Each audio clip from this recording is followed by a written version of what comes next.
Hey guys, Derek Ritter from Ritter Krieg, and today we're going to do a what's in the box for ASL Journal number 14, and this is from MMP, of course, and this is the Aussie Special Edition. So I don't know if it's just Australian or if it's Anzac, um, the New Zealanders, but I guess we'll find out together. So start with the cover, and we've got a really cool, looks like an oil painting of some of the Anzacs going through a stream in the jungle. So pretty neat.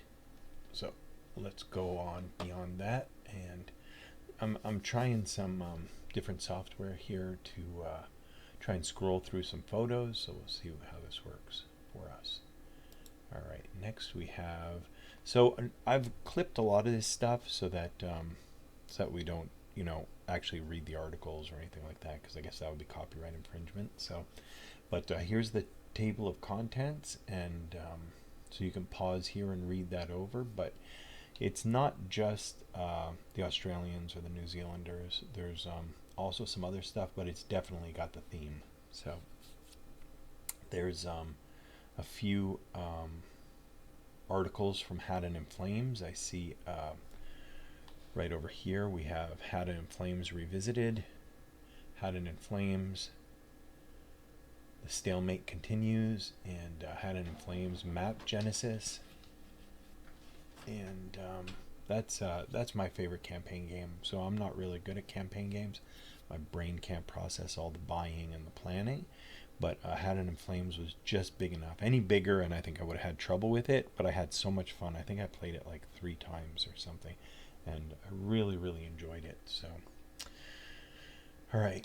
So there's some nice articles for those of us who love the Haddon and Flames in there. All right, the map. So it comes with a campaign game map, and this is a Japanese battle of some sort. So, and I'm not sure. I haven't really read it yet, but it might be some linked scenarios. So that's good. But the graphics are just stunning, really beautiful. So that's what the map looks like, and you can see in the corner over here a piece of the journal. So that shows you how big the map is. So one of these sections would be about 8.5 by 11. So, and there's 9 of those sections. So that's a pretty big map. I think it's the standard 24 inches by 30 whatever. All right. So then we move along.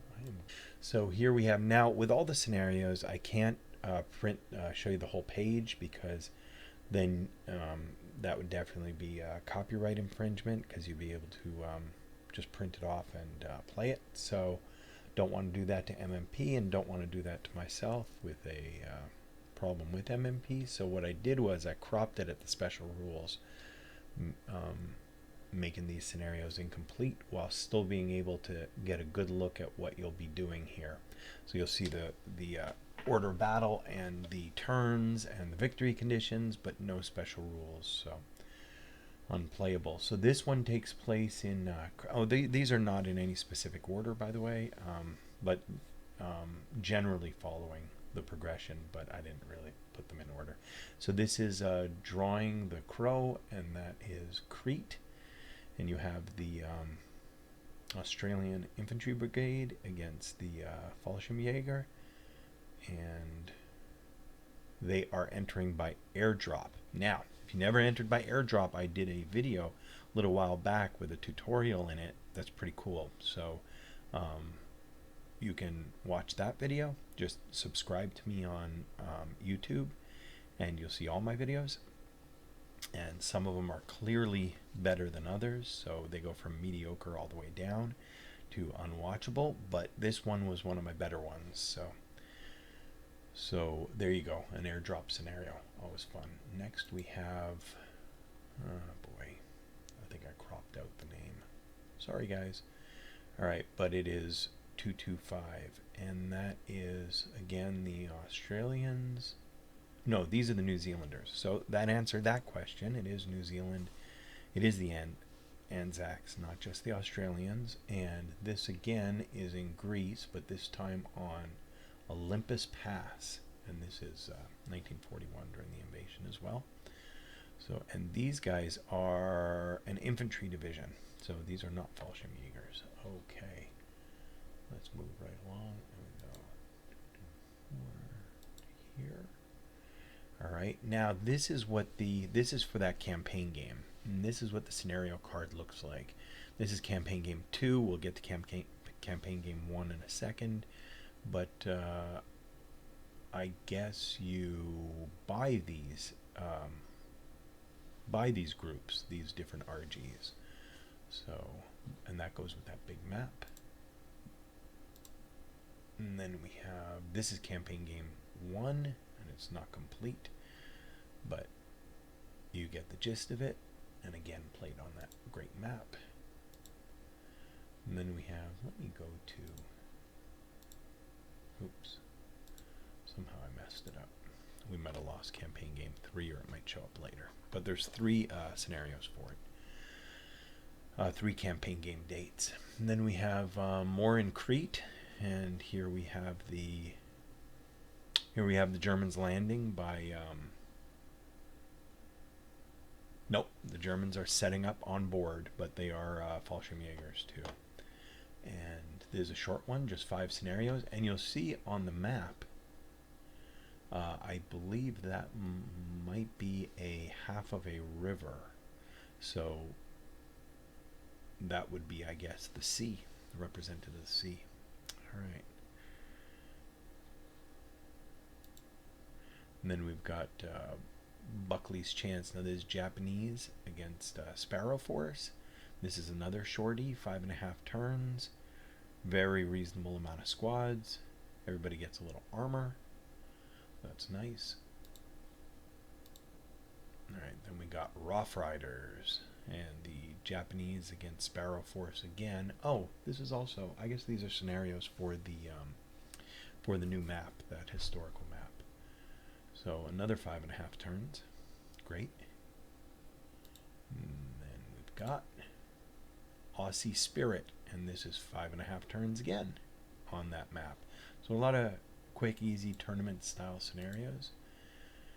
Now we've got 6 turns, loser takes all, and this is in Hungary, and this is the Russians against the Germans. Now, Germans get a Jagdpanzer V, which is completely unstoppable, except the Russians get Su-3 Su-100s, and those things are deadly. Those things can pop right through German armor. Really, really powerful guns. And you have some SS, you have some 5.48s. I don't know if those are Fallschirmjägers, but a lot of firepower on both sides. Russians get some 4.58s, a couple guns, some anti-tank mines. Yep, looks good. And then we've got Factory Fodder, which is 2 maps, 6 turns. So far everything's pretty short, pretty small scenarios. Got 14 squads against 14.5 squads. And again, some good armor. And this takes place in France in 1945, so watch out for those Panzerfausts. And then we got Boden's Wood, and that would be France in 45 again.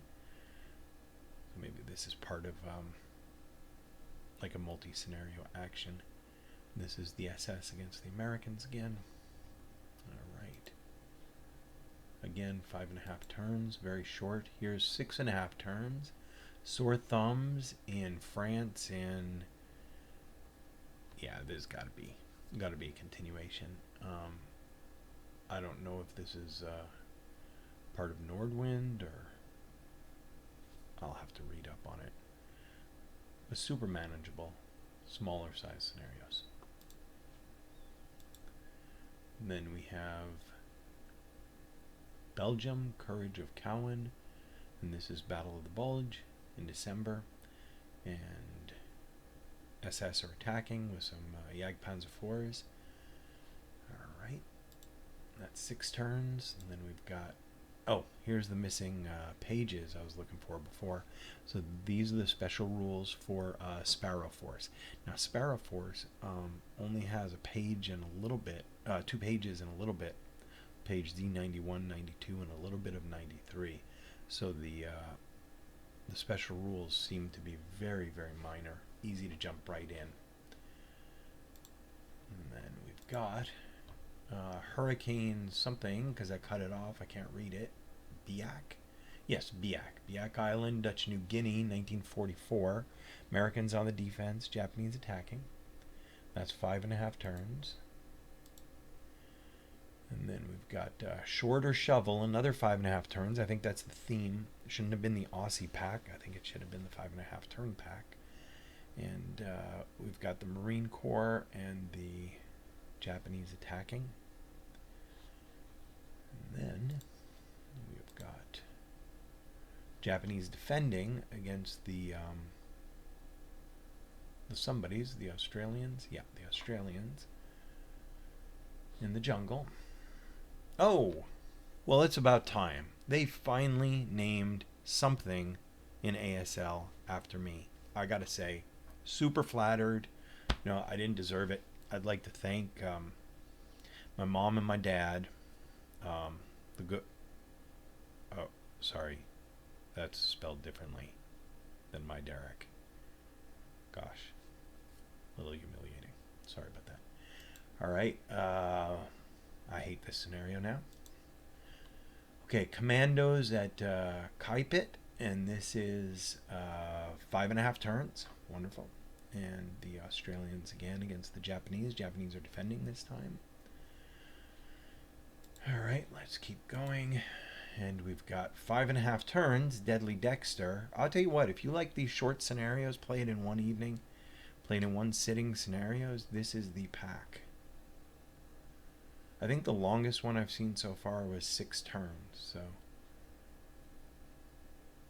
that's great. All right, Japanese attacking again.